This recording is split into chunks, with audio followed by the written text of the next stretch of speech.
हरे कृष्णा दोस्तों, यदि आप या आपका कोई सगा संबंधी, दोस्त, रिश्तेदार या कोई परिचित किसी भी प्रकार का नशा करते हैं तो यह वीडियो उस तक अवश्य पहुंचाएं। जो नशे के आदी हैं उनमें दो तरह के लोग होते हैं। एक वो जिन्हें पता है कि नशा उनके शारीरिक और मानसिक स्वास्थ्य को, उनके रिश्तों को, उनके जीवन को धीरे धीरे खराब कर रहा है, उनके घर की खुशियों का नाश कर रहा है, इसलिए वो इसे छोड़ना चाहते हैं परंतु छोड़ नहीं पा रहे हैं, क्योंकि जो नशा इन्होंने शौक में शुरू किया था, गलत संगति, गलत दोस्तों के कहने पर आज वे इसके इस कदर आदी हो चुके हैं कि वो चाहकर भी इसे छोड़ नहीं पा रहे हैं। अगर आप इन लोगों में से हों तो यह वीडियो पूरी जरूर देखें, क्योंकि यह वीडियो आपके लिए काफ़ी मददगार साबित होगी और यदि आप मेरी बातों को फॉलो करेंगे तो बेहतरीन रिजल्ट पाएंगे। और दूसरा वे लोग होते हैं जिन्हें पता तो है कि किसी भी प्रकार का नशा करना अच्छा नहीं है। यह नशा उनके शारीरिक और मानसिक स्वास्थ्य, उनके रिश्ते, उनके जीवन, उनके घर की खुशहाली को धीरे धीरे सेंध लगा रहा है। उसके बाद भी वो उस नशे को छोड़ना नहीं चाहते। यह वीडियो सिर्फ उनके काम की है जो नशा छोड़ना चाहते हैं, लेकिन जो नशा छोड़ना ही नहीं चाहते उनका कुछ नहीं किया जा सकता, क्योंकि ऐसे लोग नशे के लिए अपनी मान प्रतिष्ठा, अपना स्वास्थ्य, अपने रिश्ते, परिवार की खुशियाँ सब कुछ दांव पर लगा देते हैं। नशे के लिए सब कुछ छोड़ सकते हैं पर नशे को नहीं छोड़ सकते। उनको मैं तो क्या, दुनिया का कोई भी आदमी नहीं सुधार सकता। उनका तो फिर ईश्वर ही कुछ कर सकता है। शायद जीवन की कोई बड़ी ठोकर खाकर ही उन्हें उनकी गलतियों का एहसास हो और वो सुधर जाए। फिलहाल बात करते हैं उनकी जो सुधरना चाहते हैं, नशे की इस गलत लत से छुटकारा पाना चाहते हैं। दोस्तों, मैं आपको एक कहानी सुनाती हूँ जिसके माध्यम से आप समझ सकेंगे कि आप क्या गलती कर रहे हैं, जिसके कारण आप नशे की आदत को छोड़ नहीं पा रहे हो। नकुल पढ़ने में होशियार एक मेधावी छात्र था। एक नामी कॉलेज के हॉस्टल में रहकर ही अपनी पढ़ाई पूरी कर रहा था।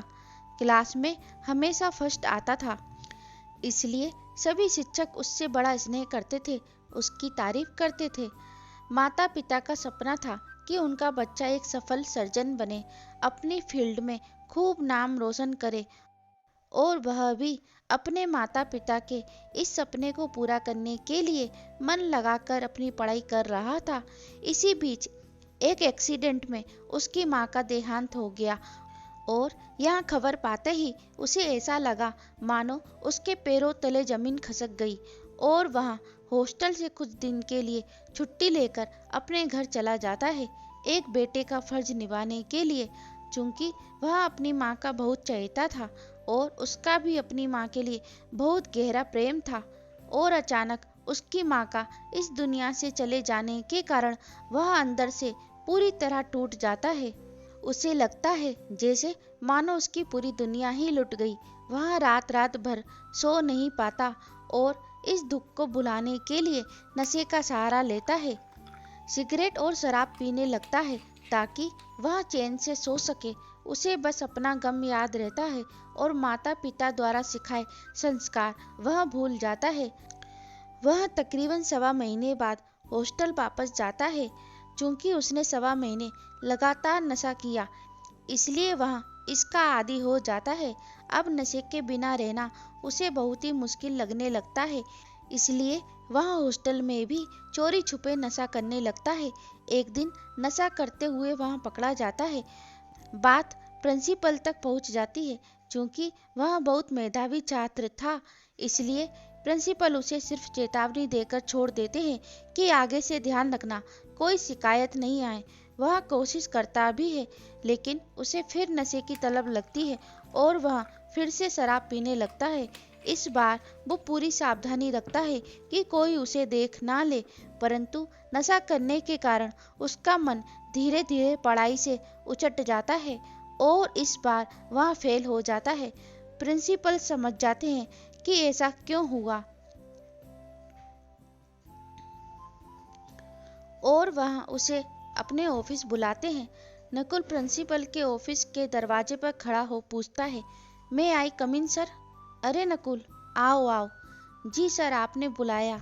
हाँ, तुमसे कुछ बात करनी थी।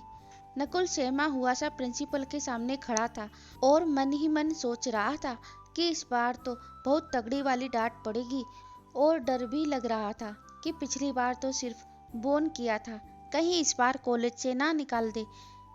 इतने में प्रिंसिपल ने टोका, नकुल किस सोच में डूब गए? नहीं सर, कुछ नहीं। आप कुछ बात करना चाहते थे, बताइए सर। हाँ, बात तो करनी थी, पर यहाँ ऑफिस में नहीं। चलो ऑफिस के बाहर खुली हवा में टहलते हुए बात करते हैं। ठीक है सर। और वह दोनों ऑफिस की बिल्डिंग के बाहर आ जाते हैं। तभी प्रिंसिपल की निगाह बिल्डिंग की दीवार में उगे एक छोटे से पीपल के पौधे पर जाती है और वह नकुल को कहते हैं, नकुल इस पौधे को उखाड़ दो, नहीं तो इस पौधे के बड़े होने पर इसकी जड़ें फैल जाएगी और बिल्डिंग की दीवार कमजोर होकर गिर जाएगी। और नकुल उस पौधे को, जिसमें अभी 4-5 पत्तियां ही उगी थी, आसानी से उखाड़ फेंकता है। प्रिंसिपल सर बिल्डिंग से सटे हुए उग आए पीपल के और भी पौधों को यह कहकर जड़ से उखाड़ने के लिए कहते हैं कि इससे भविष्य में बिल्डिंग को खतरा हो सकता है। इसकी जड़ें नींव को खोखला कर देगी और बिल्डिंग गिर भी सकती है। नकुल प्रिंसिपल की बात भला कैसे टाल सकता था। वहां पर उगे तकरीबन 10-12 पौधों को वहां उखाड़ने में लग जाता है। जो छोटे थे आसानी से उखड़ गए और जो जितने अधिक बड़े थे उनको उखाड़ने में उतनी ही अधिक ताकत, मेहनत और समय लग रहा था। वह पसीने से तरबतर हो गया, परंतु दृढ़ निश्चय के साथ उसने बिल्डिंग के आसपास के सभी पीपल के पौधे उखाड़ दिए। तभी सर नकुल से कहते हैं, इस पीपल के पेड़ को भी उखाड़ दो, देखो इसकी टहनियाँ बिल्डिंग की बालकनी में पहुंच गई हैं। नकुल कहता है, सर आप ये कैसी बात कर रहे हैं? मैं भला इस पेड़ को कैसे उखाड़ सकता हूँ? मैं क्या, कई लोग मिलकर भी इस पेड़ को नहीं उखाड़ सकते। यह पेड़ तो कई साल पुराना है, इसकी जड़ें जमीन में बहुत गहरी बैठी है। मेरे लिए तो इसे उखाड़ना नामुमकिन है।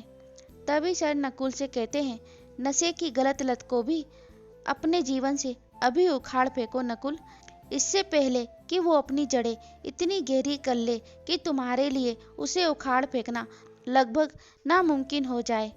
जिस पौधे की जड़ें जितनी गहरी बैठी थी, उन्हें उखाड़ने में उतनी अधिक मशक्कत करनी पड़ी। इसलिए दृढ़ निश्चय कर लो कि इस गलत आदत को आज और अभी से उखाड़ने का जतन करोगे,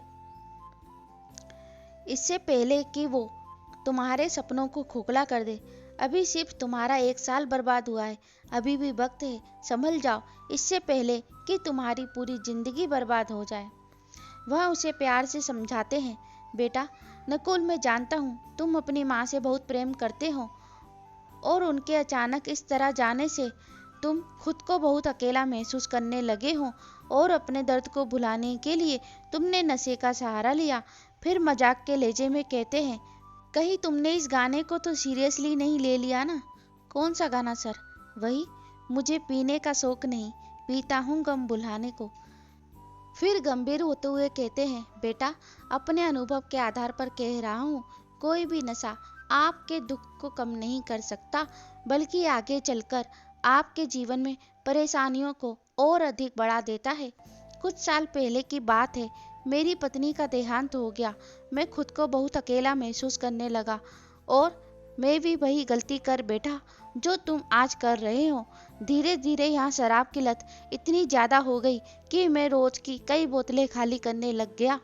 इस नशे के कारण मैं एक पिता की जिम्मेदारियों को भी ठीक से नहीं निभा पाया। मैं उस स्थिति में आ गया कि अपने बच्चों को बेहतर भविष्य देने में असमर्थ हो गया। मेरी इन हरकतों से मेरी जॉब भी चली गई। दिन पर दिन मेरी सेहत खराब होने लगी और एक दिन मैं चक्कर खाकर गिर पड़ा। सुबह होश आया तो खुद को हॉस्पिटल में पाया। मेरा बड़ा लड़का, जो अभी सिर्फ 18 साल का ही था, मुझे संभाल रहा था पर मुझसे बात नहीं कर रहा था। उसकी नाराजगी उसके चेहरे पर साफ झलक रही थी और मैं खुद में ही शर्मसार हो गया, यह सोचकर कि मैं अपने बच्चों के लिए कैसा उदाहरण बन रहा हूँ। यह कि जीवन में कोई दुख आए तो नशे में डूब जाओ। और मुझे अपनी गलती का एहसास हुआ। मैं अपने बेटे से माफ़ी मांगने लगा। तभी मेरे बेटे ने कहा, मैं आपको तभी माफ़ करूँगा जब आप प्रॉमिस करेंगे कि आज से आप शराब को हाथ भी नहीं लगाएंगे। पता है पापा, आपकी मेडिकल रिपोर्ट में क्या आया है? आपका लीवर 50% डैमेज हो गया है। यदि आप इसी तरह पीते रहे तो। वह कहते कहते रुक गया और एक गहरी सांस लेते हुए बोला, पापा, हम मम्मी को तो पहले ही खो चुके हैं, अब आपको भी नहीं खोना चाहते। और मैंने उस दिन से शराब को हाथ भी नहीं लगाया। जड़ें गहरी हो चुकी थी, इसलिए आसान नहीं था इस गलत आदत को उखाड़ फेंकना। काफ़ी मुश्किल भरा सफ़र रहा। मुश्किल हो सकता है पर नामुमकिन कुछ भी नहीं। इंसान ठान ले तो क्या नहीं कर सकता, बस ठानने भर की ही तो देरी है। नकुल, यह तो जिंदगी का पहला झटका है। अभी तो पूरी जिंदगी पड़ी है। न जाने कौन कौन से रंग देखना बाकी है। न जाने कितने लोग जिंदगी में आएंगे और कितने बिछड़ जाएंगे। पल भर में कोई पराया अपना हो जाएगा तो कोई अपना तुम्हें जरा सी गलती पर पराया कर देगा। कभी सफलता का परचम लहराओगे तो कभी असफलता तुम्हें नीचे गिरा देगी। पर यदि तुम खुद में मजबूत हो जाओ तो तुम्हें उन दुखों से उबरने के लिए किसी नशे की सहारे की जरूरत नहीं। जब तुम यहाँ समझ लेते हो कि सुख दुख, हार जीत, मिलना बिछड़ना सब जीवन का हिस्सा है और हर मनुष्य के जीवन में यह क्षण आते ही हैं। नकुल को प्रिंसिपल की बातें सुन एहसास होता है कि वह क्या गलती कर रहा है और आज भी यदि वह इसे नहीं सुधारेगा तो आगे चीजें और भी खराब होती चली जाएगी। दोस्तों, आशा है आप कहानी के माध्यम से बहुत कुछ समझ गए होंगे। फिर भी मैं अपनी तरफ से एक सलाह देना चाहूँगी। यदि जीवन में कोई दुख, कोई विपत्ति आए तो नशे की तरफ नहीं बल्कि ईश्वर की तरफ जाओ। इससे तुम्हारे भीतर उन दुखों से लड़ने की क्षमता पैदा होगी। बड़े से बड़े दुख को भी तुम सहज लेना सीख जाओगे। जीवन की बड़ी से बड़ी विपत्ति तुम्हें तोड़ नहीं पाएगी। यदि आपको नशा करते हुए कुछ ही समय हुआ है तो इसे अभी स्टॉप कर दे, क्योंकि अभी जड़ें गहरी नहीं हैं। इस आदत को आसानी से उखाड़ फेंक सकते हैं, नहीं तो बाद में बहुत मुश्किल होगी। यदि आपको नशे की बहुत पुरानी आदत है तो आपको थोड़ी मुश्किल हो सकती है, पर अभी भी देर नहीं हुई है। यदि आप ठान लें तो कर सकते हैं। आप कोई भी नशा करते हो, यदि आपसे वह एकदम से नहीं छूट रहा है तो आप धीरे धीरे उसकी मात्रा कम करते जाएं। 6 महीने का टारगेट बनाएं। यदि आप रोज पीते हैं तो एक दिन छोड़कर, फिर 2 दिन छोड़कर, फिर 3 दिन छोड़कर, इस तरह समय की अवधि बढ़ाते जाएं। इसी तरह नशे की मात्रा को धीरे धीरे कम करते चले जाएं। यदि आप पूरी बोतल पी जाते हैं तो इस तरह से कम करते जाएं कि 6 महीने में वह सिर्फ 5 ml रह जाए। और उसके बाद जब आप पूरी बोतल छोड़ सकते हैं तो 5 ml छोड़ना कौन सी बड़ी बात है, वह तो आसानी से छूट ही जाएगी। पर इसके लिए आपका दृढ़ निश्चय लगेगा और ईमानदारी, क्योंकि यदि आप खुद के प्रति ही ईमानदार नहीं हुए तो धोखा किसी और को नहीं, खुद को ही दोगे। माँ छोड़कर गई हो, बीवी छोड़कर गई हो या गर्लफ्रेंड, वजह कोई भी हो, परंतु खुद को बुरी आदतों से दूर रखें। आजकल के लड़कों में जरा भी परिस्थितियों से लड़ने की हिम्मत नहीं है। गर्लफ्रेंड क्या छोड़कर चली गई, खुद को बॉलीवुड का कबीर सिंह बना लेते हैं, नशे में डूब जाते हैं, अपना करियर तक दांव पर लगा देते हैं। नशा किसी भी प्रॉब्लम का सॉल्यूशन नहीं है। इतनी सी बात तुम्हें समझ नहीं आती। दोस्तों, अंत में बस इतना ही कहूँगी कि तुम्हारा एक गलत डिसीजन तुम्हारा ही नहीं बल्कि तुम्हारे पूरे परिवार का जीवन बदतर कर देता है। इसलिए समय रहते संभल जाओ, वरना पछतावे के सिवा कुछ हाथ नहीं लगेगा। दोस्तों, इस वीडियो को लाइक करें या नहीं करें, बट शेयर जरूर करें। आपके शेयर करने मात्र से शायद कोई भटका हुआ सही रास्ते पर आ जाए। और हाँ, चैनल को सब्सक्राइब करना और बेल आइकॉन का बटन दबाना ना भूलें, ताकि इसी तरह की अच्छी अच्छी जानकारी की वीडियो आप लोगों तक सबसे पहले पहुंचे। धन्यवाद। राधे राधे।